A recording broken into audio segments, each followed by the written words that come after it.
La troisième édition du Rendez-vous de l'emploi, des carrières et des opportunités de la rentrée, le Working Planet 2016, s'est tenu les 3 et 4 octobre 2016 dans les locaux du somptueux cadre du Sofitel Hôtel Ivoire, à Cocody. Ce salon, dédié à l'emploi et à l'univers professionnel, se veut un cadre de rencontre entre les entreprises qui recrutent et les candidats à la recherche d'un emploi ou en quête de reconversion professionnelle. Aussi, des stands de partenaires, sessions de coaching et panels ont permis aux visiteurs de mieux s'imprégner des nouveaux challenges qui induisent à la fois le marché de l'emploi et la formation professionnelle.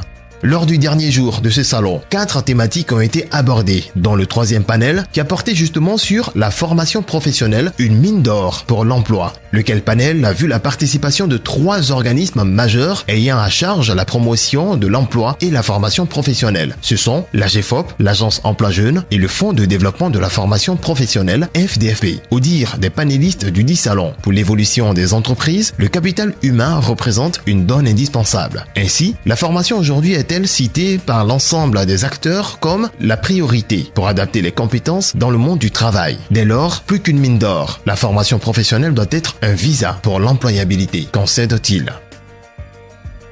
Par ailleurs, les personnes actives ou celles en quête d'emploi ont été instruites sur leur responsabilité à se donner les moyens de rester compétitives sur le marché du travail en forte mutation. Les responsables des organes subventionnés ont convenu que les dirigeants doivent promouvoir la formation professionnelle continue de leurs salariés conformément à la stratégie de l'entreprise. Au niveau de l'entreprise, développer l'employabilité du salarié va permettre à l'entreprise de rester compétitive et de mieux s'adapter à la pression de l'économie globalisée. Madame Rufine Korandi, conseillère en formation au FDFP, représentant le secrétaire général Kassoum Konaté, a remercié Madame Yolande Canon, directrice générale de la Maison des chefs d'entreprise MCE, initiatrice de ce salon, pour avoir associé le FDFP. Dans la suite de son intervention, Madame Rufine Korandi s'est exprimée sur la contribution qu'apporte le FDFP pour préparer les jeunes à l'emploi, ainsi qu'au développement des compétences, des ressources humaines, des entreprises. Toujours au pupitre, elle a souligné des points déterminants cadrant avec la thématique de ce 3e panel, au nombre desquels les objectifs de politique de promotion de l'emploi, le lien entre formation professionnelle et employabilité, le lien entre la formation professionnelle et l'entrepreneuriat, les opportunités de formation à l'intention des jeunes proposées par le FDFP pour les préparer durablement à l'emploi via 2 produits que sont le projet insertion et le projet apprentissage. Le FDFP créé en 92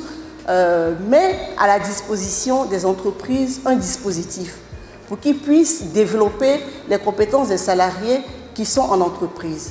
Mais au-delà des salariés qui sont en entreprise, dans les missions du FDFP, il est prévu d'accompagner également ceux qui se préparent à l'emploi.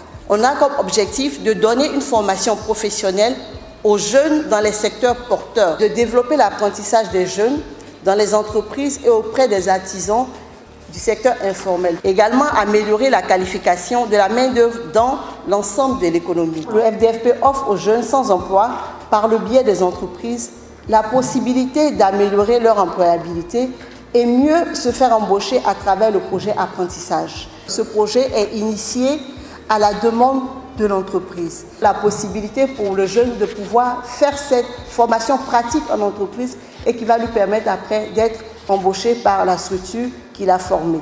Ensuite, nous avons le projet insertion et ce projet-là permet au jeune homme d'être formé et de pouvoir par lui-même créer sa structure et s'insérer dans l'activité économique. Dans un échange interactif et convivial, les responsables des susdits organismes ont répondu aux préoccupations des participants du Working Planet avant l'apothéose en fin de matinée de ce 3e panel. Quand nous sommes orientés dans les universités, nous n'avons pas des encadreurs pour nous guider, oui, tel faut faire ça, selon nos compétences. Mais ces panels nous permettent aussi de pouvoir nous orienter dans nos différents filières et départements. Je tenais d'abord à remercier les initiateurs de cette journée carrière comme ça, l'ADN de l'emploi, à savoir Working Planet.